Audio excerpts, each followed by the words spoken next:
From Wish TV and the All Indiana Podcast Network, this is the Business, Equity, and Opportunities Podcast with Scott Sander.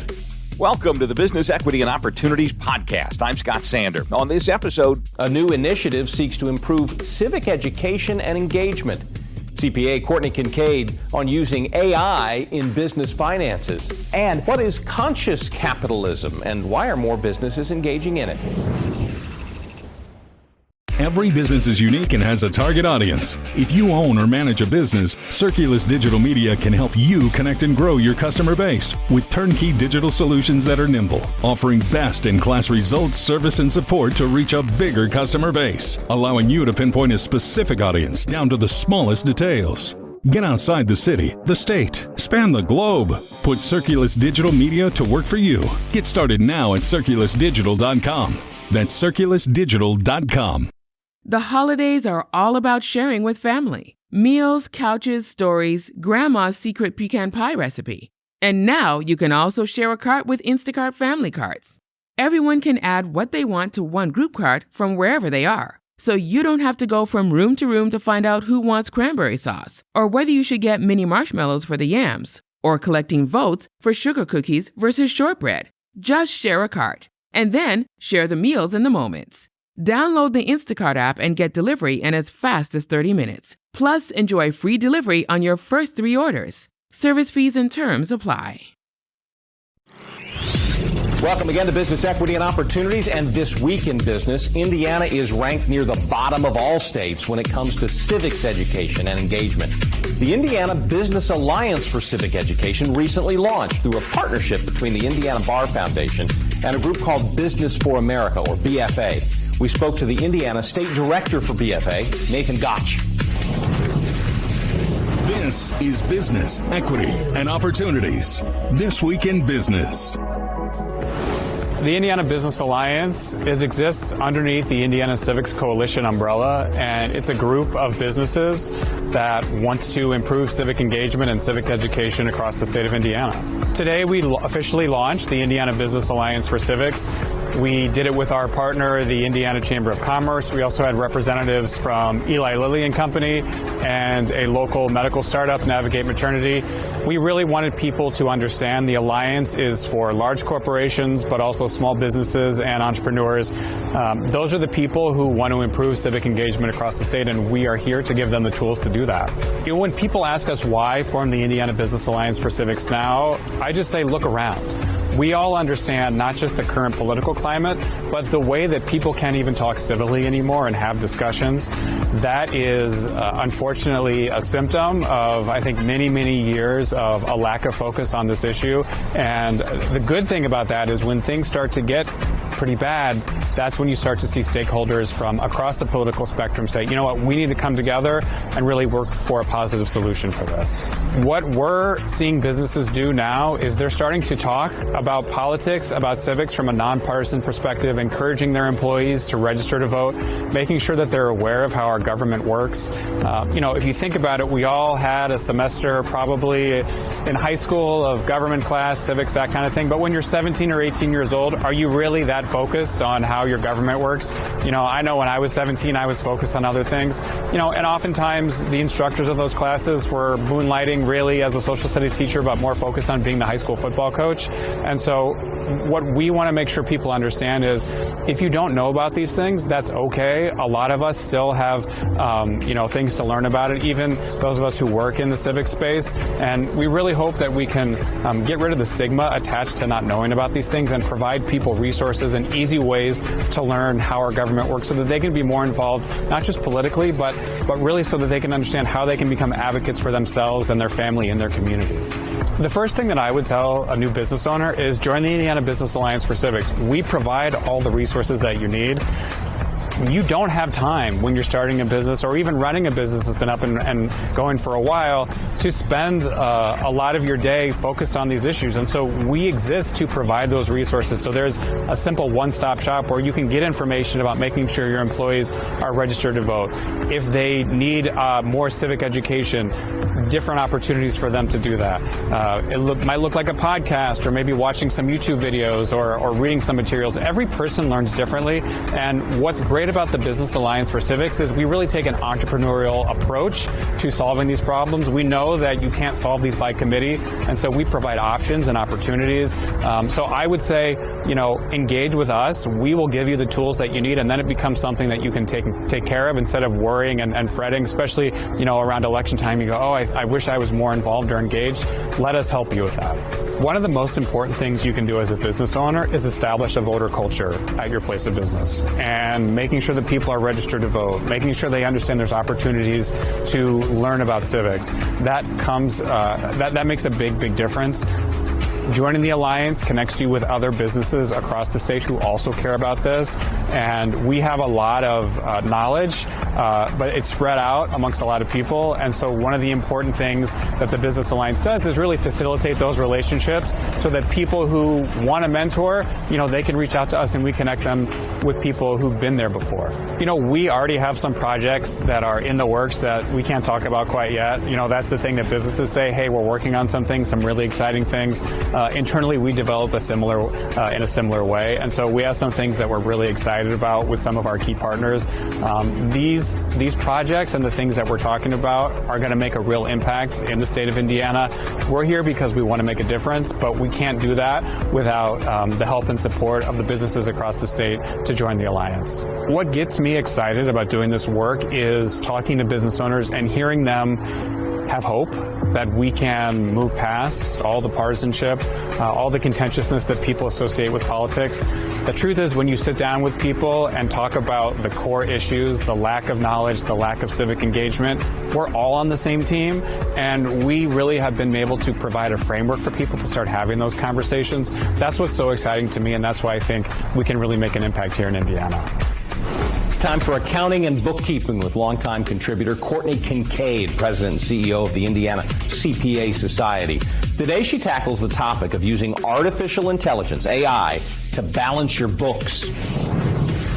This is Business, Equity, and Opportunities, Accounting and Bookkeeping.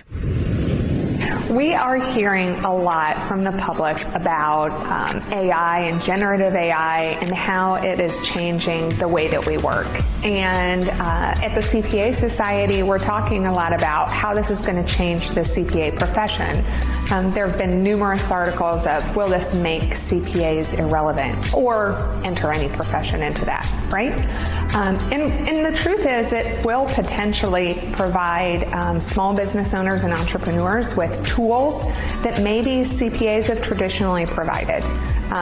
But also, it goes back to a common misperception about CPAs and the accounting profession.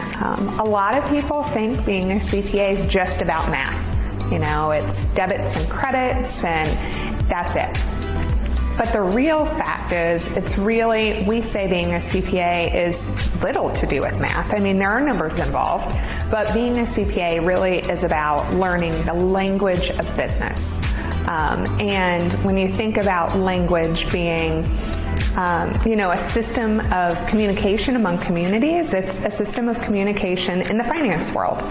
And the thing about artificial intelligence, and specifically tools like ChatGPT and generative AI, is they're really flourishing in that communication space. And so we think of ChatGPT as a real opportunity for the profession.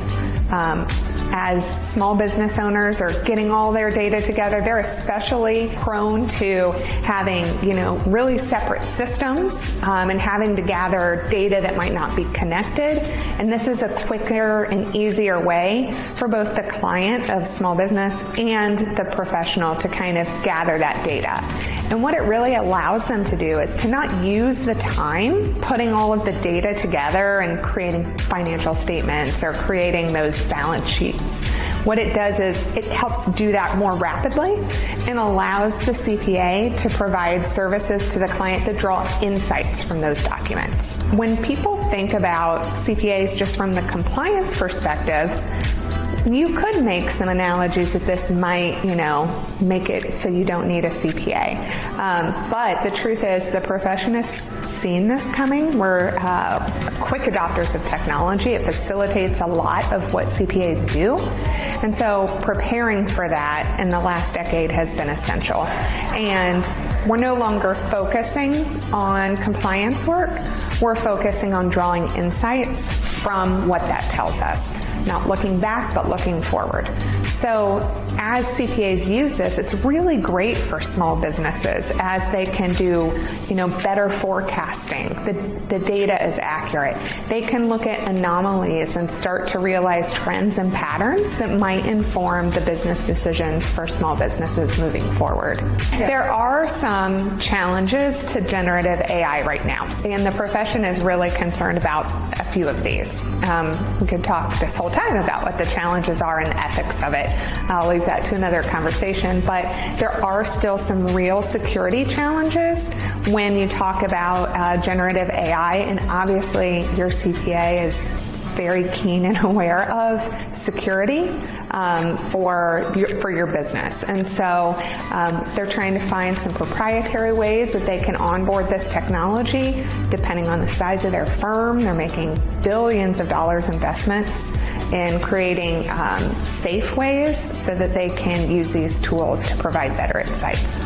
One of the critiques that we often hear about generative AI is, it spits out this information, and how do you know if it's accurate or not accurate? Because that's one of the powerful things about it, right? It can take a ton of data and synthesize it down into a small output. And that really goes back to the heart of why a CPA is important, because you have to understand that language of business to give it the correct input, but then to also be able to think critically about what the output is to make it useful for your business. This is Business Equity and Opportunities. Time to talk about actually running your business day to day. Conscious Capitalism is a nonprofit movement that combines education and inspiration to promote responsible business practices with civic involvement. Those who embrace the idea say social impact is a critical aspect of business today, and companies are aligning their strategies and resources in more conscious ways. Indianapolis chapter of Conscious Capitalism is holding its second Conscious Learning cohort, spotlighting conscious companies and business leaders who are doing well by doing good. Good for business, good for stakeholders, good for society. Leslie Pagel is the co-president of Conscious Capitalism, Indianapolis. She explains more. This is Business Equity and Opportunities, running your business day to day. Conscious Capitalism Indianapolis is a local chapter that is here to provide resources, learning to business leaders who are really looking to at the role of business beyond just generating profit. So we are here to support business leaders who see the responsibility of business as one that includes generating profit, but it must coexist with serving a higher purpose for humanity. Capitalism has developed a little bit of a bad reputation. And it's because there have been some companies that have led their business in a way that is not conscious, in a way that is more from a center of greed than a center of giving and serving. And so conscious capitalism is so important today because we need to rebuild the values of the principles of capitalism into corporate America so that corporations are out there generating profit to exist, but also serving a greater good for humanity. We see all the time how doing good business, doing conscious business generates a greater good, not just for the organization itself, but also for the community. You know, our younger employees these days, they are wanting to go into a company where they can work and serve a higher purpose. So they are making selections about where they work based on what corporations are doing for their customers, for their employees, and for the community. There are 4 tenets of conscious capitalism, and I would tell them to start with those. The tenets are to serve a higher purpose. Why does your company exist? What is the higher purpose for what you're bringing into the community, into the world? Conscious culture. How are you going to be really intentional with the environment that you create, not just for your employees, but for your customers. Conscious leadership. How are you going to lead your organization in a way that is conscious? And that's really looking for win-win-win scenarios, where when you're faced with a decision, you don't just make the decision on what's easiest, but you look for opportunities to create a win for all of the individuals involved. And then the fourth is about stakeholder orientation, and that really is thinking about the audiences that your business is going to serve. And historically, we've looked at shareholders as the main audience that a business is served. And with conscious capitalism, it's about looking more holistically at serving your customers, your employees, your partners, your vendors, your community, and your shareholders. I work for a company here in Indianapolis called Authentics. I am the chief evangelist there, and we're a conversational AI company. I would tell you our founder, Amy Brown, started the company by focusing on purpose, by being really intentional with the culture. She leads every day consciously, which, by the way, it role models the behavior for her leadership team. And, our stakeholders that we serve are all the ones I mentioned. I wouldn't be where I'm at in my day job if it weren't a conscious organization. It's not easy to be conscious, but it is something that every day when we wake up and we show up with our best intention of doing good in the world, it translates into the outcomes that we're looking for. Well, conscious capitalism has several ways that people can get involved. One of which is we're getting ready to launch our second annual Conscious Learning Cohort. The Conscious Learning Cohort is an opportunity where business leaders come together over a 9-month course and learn, practice, and implement conscious business practices for their companies.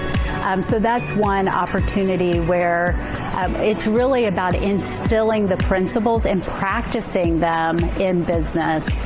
We also frequently have events where we bring together business leaders, have a business leader share their story of how they are implementing conscious capitalism within their business.